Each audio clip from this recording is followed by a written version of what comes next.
Hello' guys, কি খবৰ আপোনালোকৰ? আশা কৰোঁ ভালে আছে আপোনালোকে, ময়ো ভালে আছোঁ। আজি বিশেষ এটা কথা ক'বলৈ আহিছোঁ। মুছলিম মানুহে গৰু খায়, গৰু হত্যা কৰে, সেইকাৰণে সমগ্ৰ বিশ্বতে তোলপাৰ। এইটো লৈ সংঘাত চলি আছে। কিছুমান হিন্দু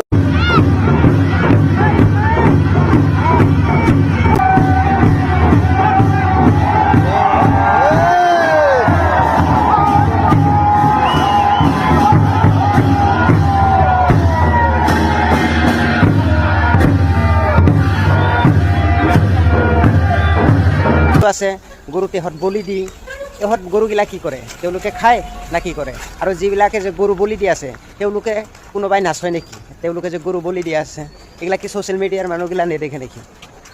এইবিলাকতো চাব লাগিছিল। যিহেতু তেওঁলোকেওতো গৰু হত্যা কৰি আছে, গো মাতা যদি গৰুক হত্যা কৰি আছে, তেনেহ'লে চাব লাগিছিল। কিন্তু আমাৰ মুছলিম মানুহে যদি এইগিলা কাম কৰে, তেনেহ'লে এইটাক লৈ সমগ্ৰ বিশ্বতে তোলপাৰ লাগি থাকে। কিন্তু হিন্দুগিলা যে গৰু কাটি আছে, এইগিলাটো কোনেও নাচায়। আৰু এই ভিডিঅ'টো শ্বেয়াৰ কৰি দিব, যিমান পাৰে শ্বেয়াৰ কৰি দিব। ধন্যবাদ।